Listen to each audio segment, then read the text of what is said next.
Bismillahirrahmanirrahim. Assalamualaikum warahmatullahi wabarakatuh. Alhamdulillahi rabbil alamin. Segala puji bagi Allah Subhanahu wa ta'ala, Tuhan sekalian alam. Wassalatu wassalamu ala Rasulillah. Selawat dan salam ke atas junjungan Nabi Muhammad sallallahu alaihi wasallam. Allahumma salli ala Sayyidina Muhammad wa ala ali Sayyidina Muhammad, amma ba'd. Sebelum kita mulakan pengajian majlis ilmu Taman Syurga pada malam ini, kita mengambil berkah dengan membaca Kitab Al-Fatihah, dan kita hadiahkan kepada junjungan Nabi Muhammad sallallahu alaihi wasallam, para sahabat, para tabi'in, para tabi'in, dan kita hadiahkan juga kepada mak dan ayah kita sama ada yang masih hidup ataupun yang telah meninggal dunia, pasangan, ahli keluarga, kaum muslimin dan muslimat sama ada yang masih hidup ataupun yang telah meninggal dunia. Al-Fatihah.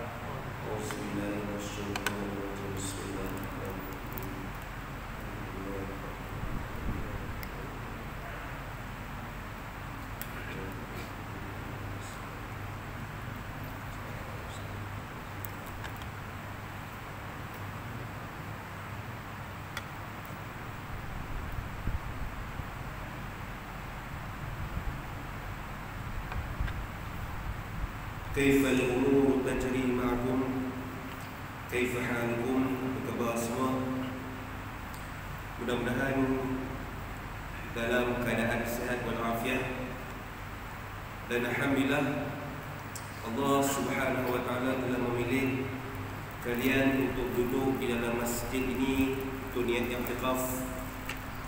Nawaitul i'tikaf fi hadzal masjid sunnatan lillahi ta'ala, dan diberikan kekuatan oleh Allah untuk solat fardu maghrib dan insyaAllah solat fardu isya berjamaah, dan diberikan juga kekuatan oleh Allah Subhanahu wa ta'ala duduk di dalam majlis ilmu yang dikatakan oleh Nabi sallallahu alaihi wasallam sebagai taman-taman syurga.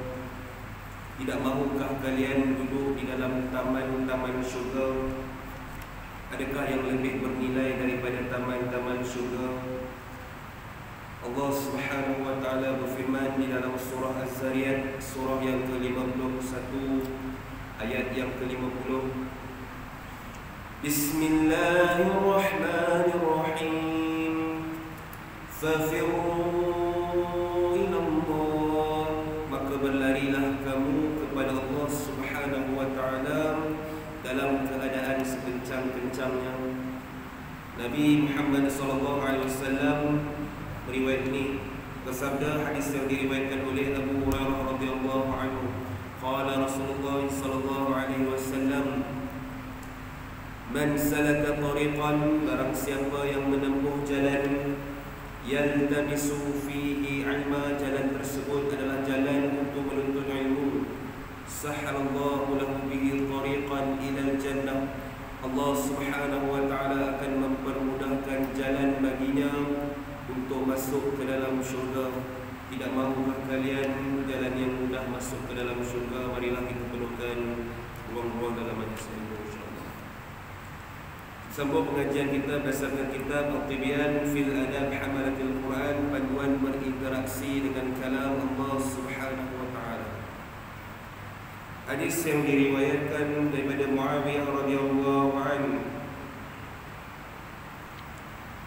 anna Rasulullah sallallahu alaihi wasallam kharaja ala halqatin min ashabihi faqala ma yujlisukum, qalu jalasna nazkuru Allah azza wa jalla ونحمده لما هدانا للإسلام ومن علينا به، فقال والله ما أجلسكم إلا ذلك، قالوا والله ما أجلسنا إلا ذلك، قال أما إني لم أستخلفكم lituhmatin lakum innahu atani Jibril fa akhbarni anna Allah Ta'ala yubahi bikumul malaikah.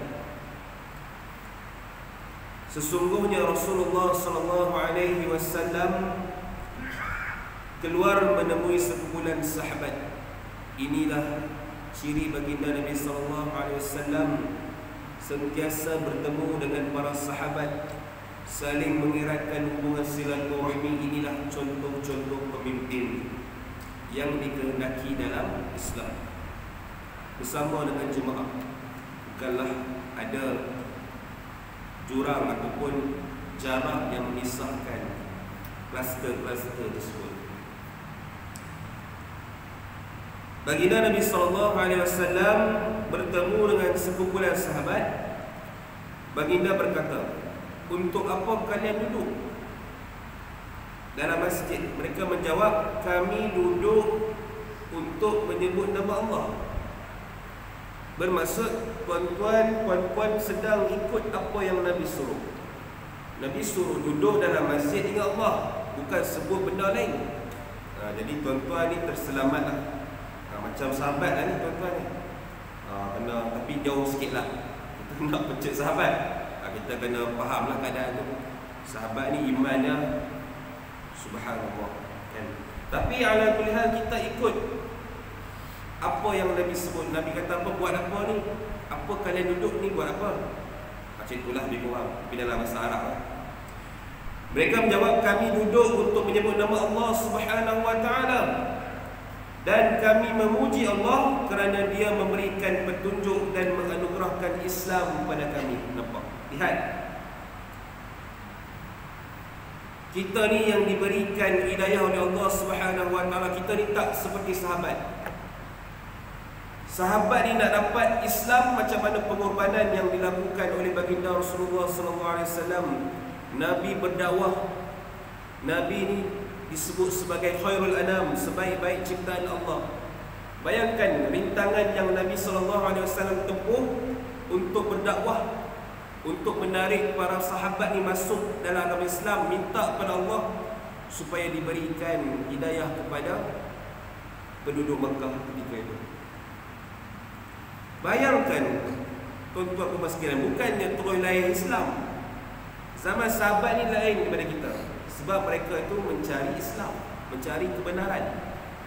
Berbeza dengan kita yang lahir-lahir terus berada dalam agama Islam. Sebab itu rasa penghargaan, rasa appreciate tu sedikit. Bayangkan kalau kita beli barang tu orang belanja, kita tak berapa nak jaga sangat, sebab bukan kita pakai badan kita. Tapi kalau kita beli benda tu pakai duit kita, pakai harta kita, kita akan rasa sayang, akan rasa cinta, agak menghargai apa yang kita buat. Itulah para sahabat, nak dapat hidayah Allah tu minta kepada Allah supaya diberikan hidayah. Sebab tu para sahabat dia tak buat dah sembang-sembang dalam masjid, duduk dalam masjid sebut nama Allah dan mengucapkan hamburan syukur kepada Allah. Ni sahabat Nabi SAW. Bayangkan dah duduk bersama Nabi SAW, masih lagi memuji Allah Subhanahu wa Ta'ala, memperbanyakkan amalan. Fastabiqul khairat, berlumba-lumba untuk melakukan kebaikan. Itulah para sahabat Nabi SAW. Kemudian mereka memuji Allah kerana memberikan mereka hidayah. Sebab itu kita ni sepatut ucapkan syukur kepada Allah daiman abadan, sentiasa. Sebab kita lahir-lahir ni tak ada effort apa pun nak masuk Islam. Itu pun makin nak hina Islam. Siapa yang hina Islam sekarang ni? Orang Islam. Nampak? Allah beri hidayah, kita pula nak jauhkan daripada hidayah tersebut. Allah dah berikan Islam, kita pula menghina Islam secara terang-terangan. Bukan orang lain yang hina, orang Islam. Dah tengok apa berlaku sekarang? Apa tindakan kerajaan buat? Dah lepas dah semua. Lepas dah. Kita bersangka baiklah. Mungkin kita berharap supaya mereka ni insaf dan Allah berikan hidayah kepada mereka supaya kembali ke pangkal jalan. Sebab tu kena sentiasa minta kepada Allah. Minta kepada Allah. Kita ni tak ada apa-apa daya pun. Tuan-tuan datang malam ni bukan sebab tuan-tuan rajin, bukan sebab tuan-tuan ni jawatan kuasa, pegawai masjid, bukan. Ingat saya sebut sebelum-sebelum ni, tuan-tuan datang ke masjid sebab apa? La hawla wa la quwwata illa billahil aliyil azim. Tiada daya dan upaya melainkan hanyalah Allah Subhanahu wa taala yang Maha berkuasa. Tuan-tuan datang ni sebab Allah berikan kekuatan. Sebab tu kena rasa, ya Allah, kami bersyukur padamu ya Allah berikan kami peluang duduk dalam masjid. Bukan semua orang dapat peluang macam tuan-tuan. Tuan-tuan kena rasa bangga lah. Bukan bangga tulis apa pun. Tak, maksudnya kita kena rasa bertuah sangat-sangat Allah pilih ini.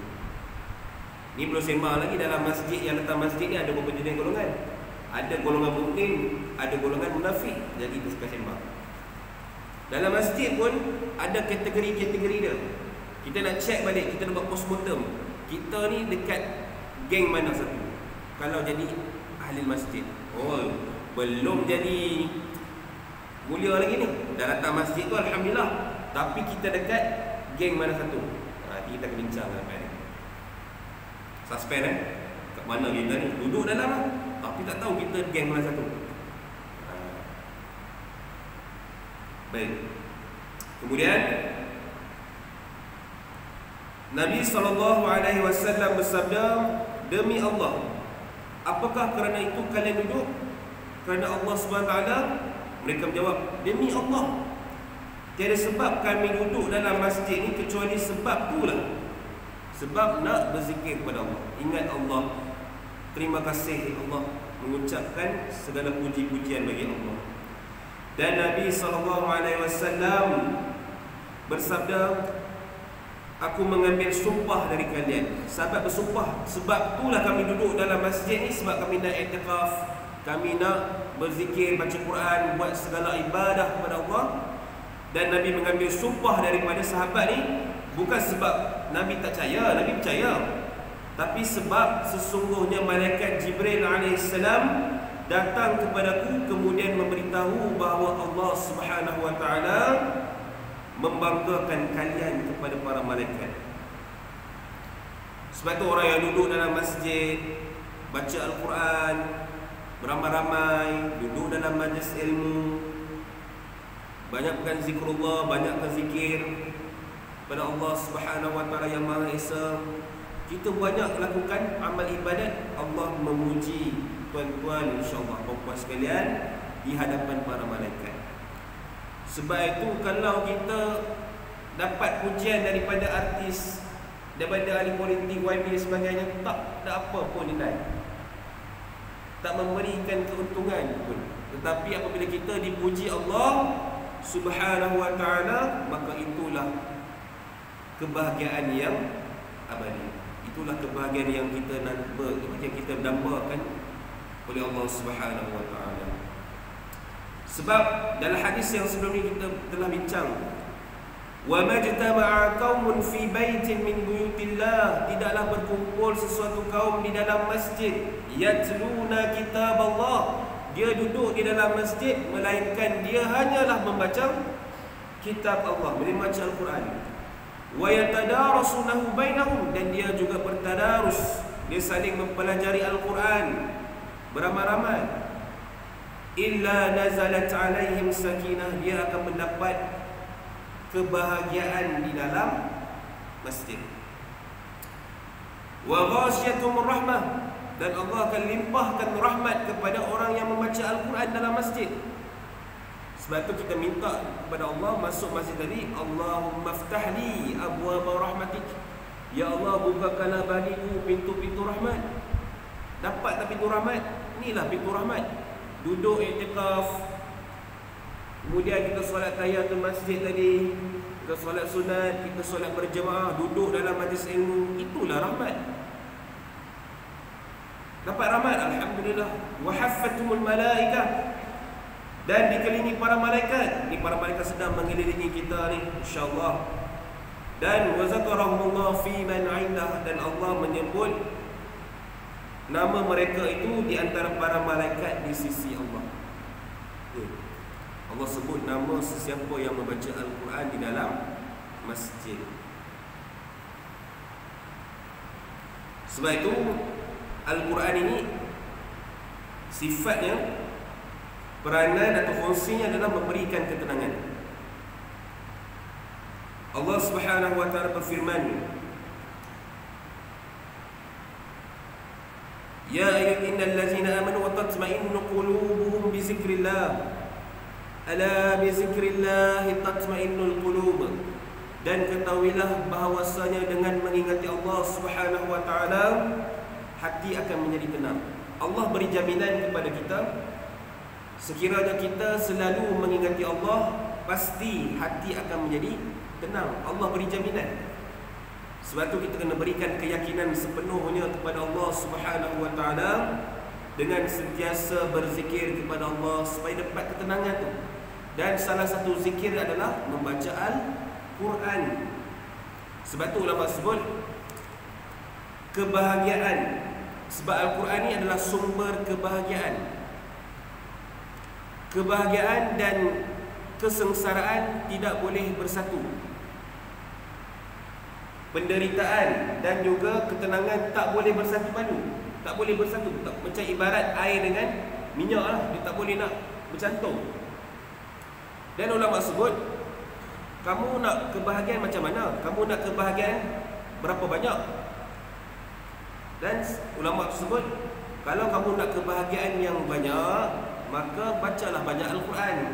Sebab Al-Quran itu akan menutupi kesengsaraan. Selagi mana kebahagiaan yang kamu minta, selagi itu teruskan membaca Al-Quran. Sebab itu adalah sumber kepada kebahagiaan. Di dalam surah Ar-Ra'd, surah yang ke-13, ayat yang ke-28 ini, ala bi zikrillah tatma'innul qulub. Ketahuilah, Allah beri jaminan bahawasanya dengan mengingati Allah, pasti hati akan menjadi tenang.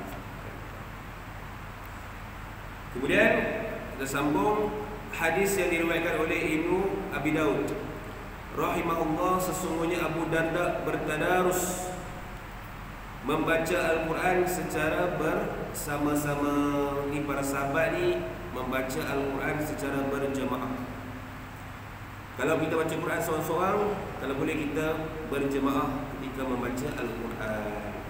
Tapi kalau tak ada jemaah, kalau kosongnya masjid tu, kita bacalah Al-Quran seorang-seorang. Kita nak dapat ketenangan tadi. Tapi kalau kita baca beramai-ramai, maka banyaklah rahmat Allah Subhanahu wa taala turun kepada mereka yang berkumpul tadi. Kemudian bertadarus Al-Quran bersama-sama secara berjemaah. Bertadarus, itulah nak tanya juga, Masjid Sultan Nazrin ni bertadarus setiap hari ya? Setiap hari. Alhamdulillah. Kan ada setengah masjid dia tadarus tahun sekali. Bila? Pada Ramadan. Tapi masjid ni baguslah, alhamdulillah, setiap hari katanya. Jadi ikut apa yang para sahabat lakukan, bertadarus bersama-sama secara berjemaah merupakan keutamaan ulama salaf dan ulama khalaf. Ulama-ulama terdahulu pada zaman sahabat dan juga khalaf yang kemudian, serta para qadi yang terdahulu. Ini para pemimpin-pemimpin Islam terdahulu. Baik. Sebab tu saya nak beritahu tadi, kita ni dekat golongan mana? Sebab orang yang berada di dalam masjid, sebab itu nak dapat satu darjat yang disebut Nabi SAW, sab'atun yuzilluhumullah fi zillah. Ada 7 golongan yang akan mendapat naungan Allah Subhanahu wa taala, yauma la zilla illa zilluh. Tiada naungan yang paling terbaik melainkan hanyalah naungan Allah. Ada 7 golongan. Golongan yang ketiga yang disebut Nabi SAW, di padang mahsyar nanti ada satu tempat yang khas untuk 7 golongan ini. Bermaksud golongan yang selain daripada 7 golongan itu akan dihisap dengan kepadatan manusia. Tapi 7 golongan ni Allah asingkan duduk dalam tempat yang selesa sementara untuk dihisap. Golongan yang ketiga, saya nak tunjuk tu agak lama lah kita bincang kan. Saya ambil golongan yang ketiga. Golongan yang ketiga yang disebut Nabi SAW, wa rajulun qalbuhu mu'allaqun fil masajid. Seseorang yang hatinya terikat, terkunci, terjajah untuk sentiasa datang ke masjid. Bukan datang ikut mood, bukan datang ikut kelapangan. Dia lapang baru datang, tak. Belum sampai makam tu. Kata ulama, hubbus syadidun, dia mempunyai perasaan sayang yang teramat sangat untuk berjemaah. Ada di kalangan kita datang berjemaah, tetapi kemungkinan dia datang tu, contoh subuh, maghrib, isyak, Zuhur, asar tu dia lebih suka sembahyang di pejabat. Contoh, belum sampai tahap wa rajulul qalbu mu'allaqun fil masajid. Bukannya duduk dekat negara darurat, boleh datang. Tak ada masalah. Bukan dia bukannya melibatkan dosa dan pahala, tak. Dia melibatkan afdal dan fadil. Yang mana lebih utama, yang mana lebih baik. Dia sembahyang dekat pejabat tu, ala boleh baik. Takkan kata dosa, tak, pahala. Cuma satu je lah. Melainkan kalau dia sembahyang jemaah dengan staf-staf yang lain, itu dapatlah 27. Tapi afdalnya di masjid. Sebab itulah banyak ganjaran orang datang ke masjid. Banyak pahala langkah banyak pahala bagi siapa yang banyak langkah ke masjid. Allah ni adil. Jadi kita nak bersenang-senang nak ke masjid ketika mana lapang tu, belum sampai tahap hati yang terikat dengan masjid. Baik, memang kita datang masjid 5 waktu, alhamdulillah. Tapi bila mana kita bermusafir pula, tentu juga diuji. Kalau kita pergi dekat rehat dan rawat, RNR, contoh, kita solat dekat RNR, musafir. Ada pula dia jaga fardu berjemaah 5 waktu tu, tapi bila bermusafir dia suka sembahyang seorang-seorang. Ialah sebab kadang kita segan nak tepuh orang kan. Belum pergi sampai tahap tu. Sebab dia satu tahap dia akan berusaha juga untuk cari jemaah, melainkan tiada orang dan waktu hampir tamat. Tu baik.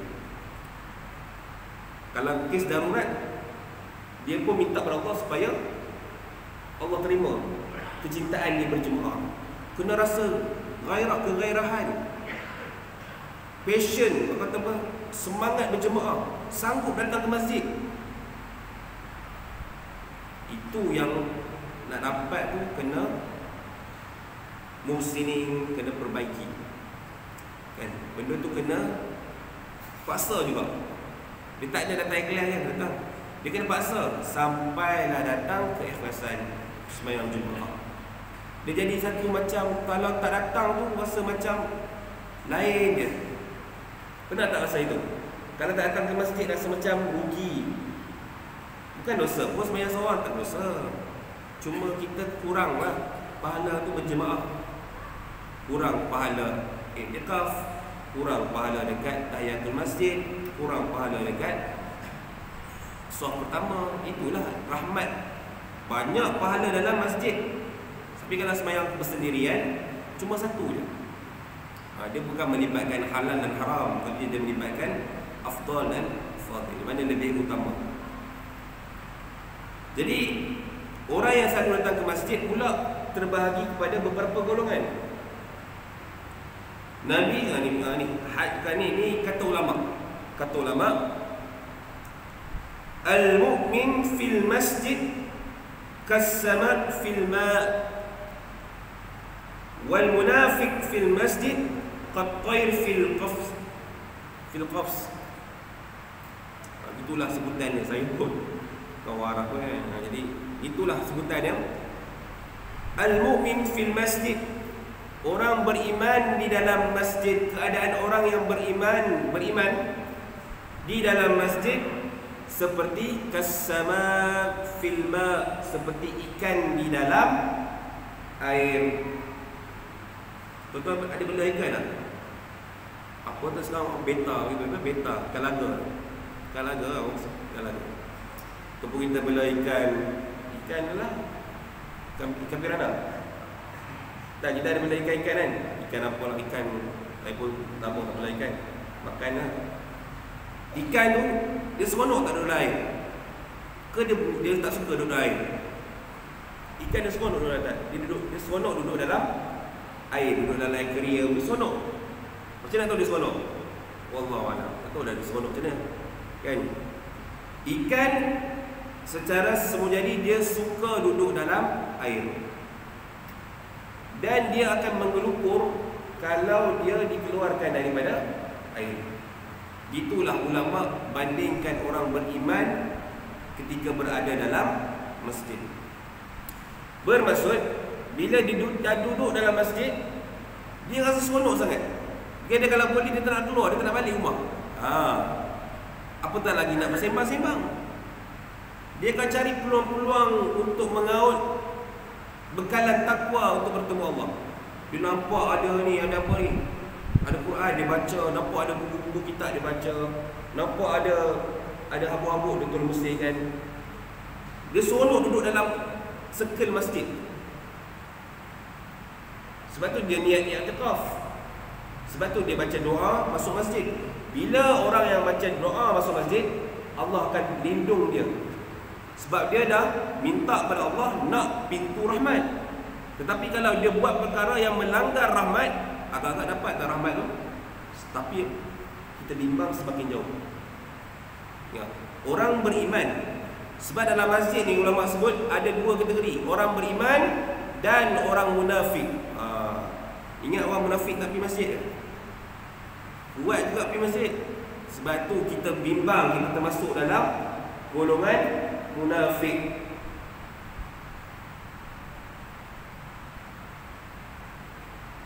Orang munafik ni kata ulama, fil masjid qattairin fil khafs. Orang munafik ni di dalam masjid keadaannya seperti qattairin. Dia seperti burung-burung ketika mana berada di dalam sangkar.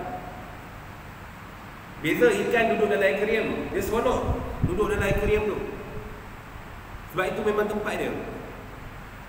Tetapi berbeza dengan orang munafik ketika berada dalam masjid, ulama sebut seperti burung yang duduk di dalam sangkar. Macam mana burung? Dia ngincau-ngincau lah, dia nak keluar, dia nak bebas. Itulah keadaan orang munafik dalam masjid. Dia tak boleh duduk lama dalam masjid, dia nak bebas. Dia anggap masjid ni macam sangkar. Dia tak boleh duduk lama. Dia rasa macam terperangkap, dia rasa lemas. Dia tak nak sembahyang. Dia rasa lemas sangat.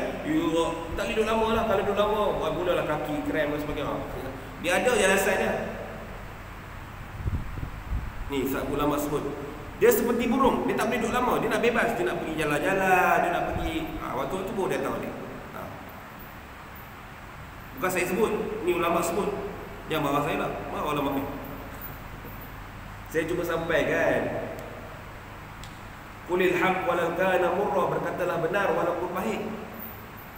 Jangan kecam je. Saya sampaikan. Saya baru je dengar video pada ustaz ni. Dia bagi tahu tadi, saya agak tertarik, saya bawa lah masuk kuliah bedah hadis kan, dalam program. Dia kata ulama membicarakan tentang isu masjid ni. Keadaan orang yang bila datang ke masjid, apatah lagi orang yang tak datang ke masjid. Kita minta kepada Allah supaya mereka ni dapat lindungan rahmat Allah. Tu je. Kita tak boleh nilai. Jangan kata orang yang dekat luar masjid tu gini tak. Ni ulama sebut, bukan saya sebut. Bukan ada sentimen peribadi ke, dendam ke, tak ada kepentingan pun kan. Mana nak kata keadaan orang beriman dan orang munafik begini ketika dalam masjid. Betul lah, tuan-tuan ibarat ikan lah, duduk dalam masjid ibarat aquarium lah, contoh lah. Itulah ulama. Kita seronok duduk. Kalau boleh nak duduk lah sampai subuh nanti. Tapi sebab apa? Sebab bila masjid tutup kan.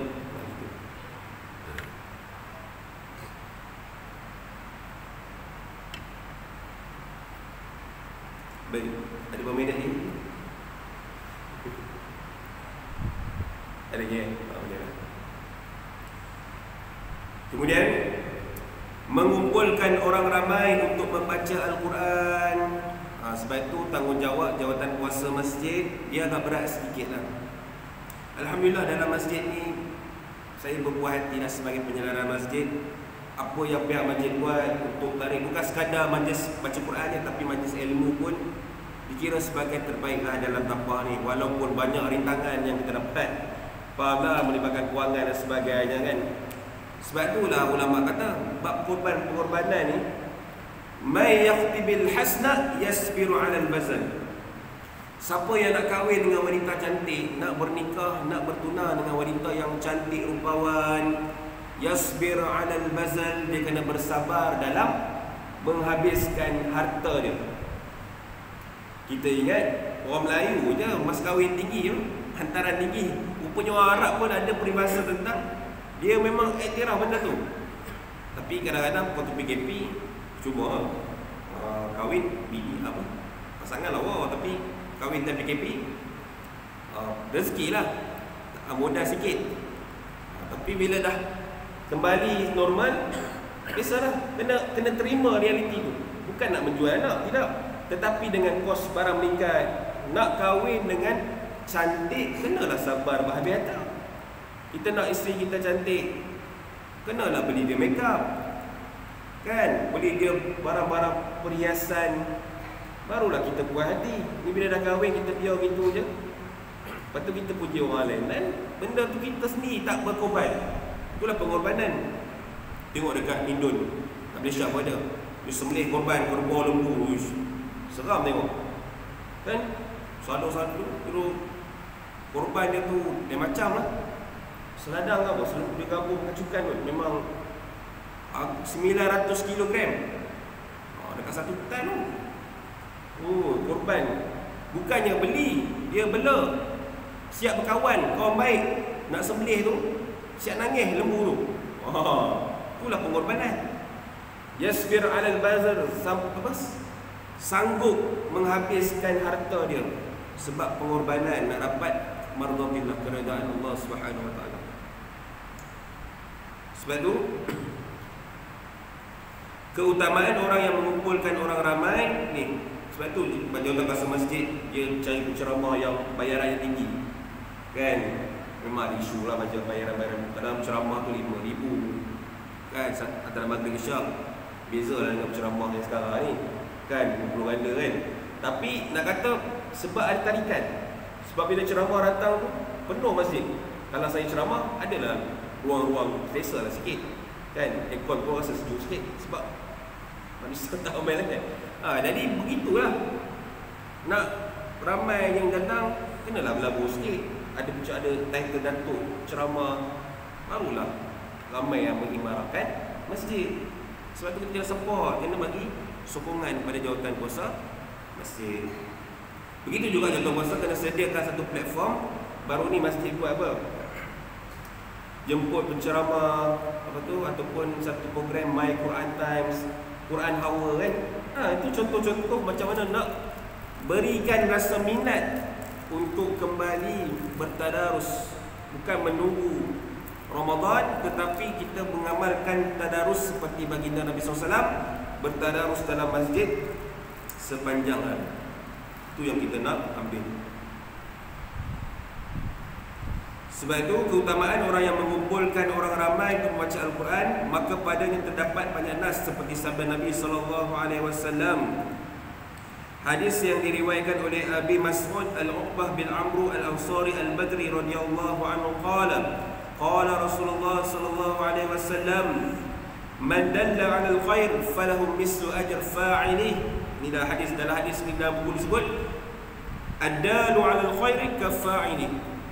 Orang yang menunjukkan kepada kebaikan adalah seperti pelakunya.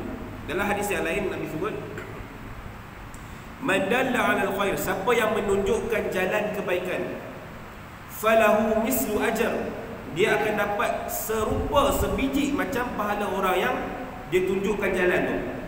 Dia ajak orang tu baca Quran, budak orang tu baca Quran, dia akan dapat pahala semisal dengan pelakunya. Dia suruh orang tu bersedekah, suruh orang tu buat kebaikan, orang tu buat dengan izin Allah, maka dia akan dapat pahala seperti pelakunya. Fa'ilih, seperti pelaku. Maknanya kalau kita ajak orang datang ke masjid, ajak orang datang majlis ilmu, kemudian ada yang datang, maka pahala dia datang pun dapat dekat tuan-tuan juga. Punyalah mewah. Sebab tu kena jadi pioneer, kena jadi pencetus. Pioneer, orang yang buat pencetus suatu kebaikan, orang lain ikut, kita buka jalan, orang lain ikut, perkembangkan jalan tersebut, maka itulah dalla 'alal khair, menunjukkan kebaikan, kafa'ilih falahu misl ajr, akan dapat seperti pahala orang yang melakukannya. Dia tak buat apa pun, tapi dia dapat pahala sama juga macam orang yang buat, sebab dia menunjukkan jalan tersebut. Jangan pula bila tahu orang tu kita tak nak buat, sebab apa? Dengki. Kita tak nak dia dapat pahala, dia duduk relax je, dia dapat pahala. Jangan gitu. Jangan kita hasad. Kita buat, kan? Kita buat, dia pun dapat pahala. Kita bersupport lah. Kita saling sokong menyokong. Kalau dengki tak tahu lah. Dengki duduk rugi. Dia tak dapat, kita pun tak dapat. Jadi biarlah kita sama-sama dah dapat. Untuk menampung berat mizan di belah kanan. Itu tujuannya. Tempat baik tu untuk apa? Untuk top up dekat timbangan kanan tu. Takut-takut timbangan belah kiri tu lebih berat daripada kanan. Sebab tu buat segala kebaikan, walaupun kita sedar diri kita ni jahat, tak pandai baik pun, tak berapa baik, tetapi tetap ada usaha untuk lakukan kebaikan, maka teruskan. Inna rahmatullahi qaribun minal muhsinin. Allah sebut dalam surah Al-A'raf, surah yang ke-7 ayat yang ke-56. Inna rahmatullahi qarib, sesungguhnya rahmat Allah Subhanahu wa taala itu sangat-sangatlah dekat, minal muhsinin, kepada orang yang berusaha memperbaiki amalnya. Dia tahu dia 4 minit je, 4 saat, 4 minit masa je, 4 minit masa kecederaan. Baik, sikit lagi. Sabda Nabi SAW, la an yahdiyallahu bika rajulan wahidan khairul laka min humurin na'am. Sabda Nabi SAW, demi Allah, seorang yang diberi petunjuk oleh Allah dengan perantaraan kamu lebih baik bagimu daripada unta merah. Unta merah, unta merah tu zaman Nabi tu macam Lamborghini lah. Lamborghini contohlah, nak kereta begitu mewah tu, itu kan kenderaan. Unta merah tu kenderaan zaman Nabi. Zaman Nabi mana ada Toyota, mana ada Alfa abang pulau ni, Beza apa. Zaman Nabi itulah unta merah tu ibarat macam kereta mewah lah zaman Nabi tu. Dia punya ganjaran pahala tu begitu mewah Allah berikan bagi siapa yang diberi petunjuk disebab perantaraan kamu. Kita yang bagi dia semangat, bagi dia dorongan, support untuk buat kebaikan, Allah beri hidayah pada dia, kita dapat ganjaran seperti lebih baik daripada unta merah. Maksud mewah ganjaran yang Allah berikan. Bayangkan unta merah pada zaman Nabi tu, kalau kita nak transfer, exchange dia punya nilai tu kalah kita mewah ni. Alphard Fire tu bawah lagi. Itu Ferrari lah, itu merah, kita merah. Itu dia merah. Ada lebih daripada tu lah. Nilai pada zaman Nabi tu, mana ada inflasi zaman Nabi tu, nilai dia lagi tinggi daripada nilai sekarang. Kemudian Allah Subhanahu wa taala berfirman, wa ta'awanu 'alal birri wat taqwa. Surah Al-Maidah, surah yang kelima ayat yang kedua. Wa ta'awanu, dan hendaklah kamu bertolong-tolongan, 'alal birri wat taqwa, untuk membuat kebajikan dan bertakwa. Allah perintahkan bab kebaikan jangan berkira. Bab kebaikan kita kena saling bertolong-tolongan sekadar kemampuan kita. Tapi yang penting kita mampu tolong, kita tolong. Janganlah kita mampu tolong tapi kita enggan tolong, sebab Allah dah perintahkan dalam Al-Quran ni, hendaklah kamu bertolong-tolongan untuk buat kebajikan dan jalan menuju ketakwaan. Kena bantu saudara mara kita kan, ajaklah di kalangan kita ni untuk buat kan, untuk lakukan kebaikan semaksimum yang mungkin.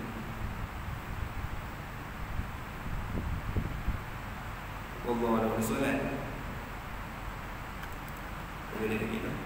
Sebenarnya lagi. Sebenarnya. Mudah-mudahan kita doakan kepada Allah Subhanahu Wa Taala untuk berikan kita kekuatan untuk mengamalkan. Sebab itu kena selalu minta dengan Allah dengan doa ni. Allahumma a'inni ala zikrika wa syukrika wa husni ibadatik. Ya Allah, bantulah saya ya Allah. Allahumma a'inni, bantulah saya ala zikrika, dalam mengingatimu. Kita nak ingat Allah ni, kita minta pertolongan Allah. Kita nak ingat Allah ni memang kena doa. Sebab kadang-kadang kita lalai, kadang-kadang kita leka, kadang-kadang kita hanyut dengan dunia. Sebab tu kena minta kepada Allah supaya Allah bagi kita kekuatan, ruang, masa untuk selalu mengingati Allah dikala senang ataupun sukar. Waktu senang pun kita minta supaya Allah bagi kita selalu ingat Allah. Bila Allah bagi kita rezeki, kita turun syukur kepada Allah. Dan ketika Allah uji kita, kita merintih kepada Allah Subhanahu Wa Taala. Wa husni ibadatik, dan kita minta kepada Allah juga supaya memperbaiki amal kita.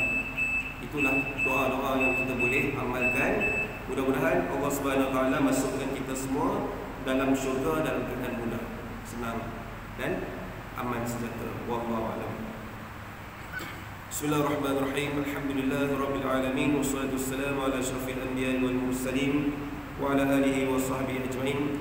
Allahumma ighfir lana dhunubana wa liwalidina warhamhum kama rabbawna shighara. Allahumma inna nas'aluka 'ilman nafi'a wa rizqan halalan thayyiban wa 'amalan mutaqabbalan. Rabbana atina fid dunya hasanah wa fil akhirati hasanah wa qina adzaban nar wa adkhilna jannata ma'murun aziz ya ghaffar ya rabbal alamin. Sallallahu alaihi wasallam Muhammad walhamdulillahi rabbil alamin. Syukran lakum ala husni istimaikum wa intibaikum. Barakallahu fikum. Assalamualaikum warahmatullahi wabarakatuh.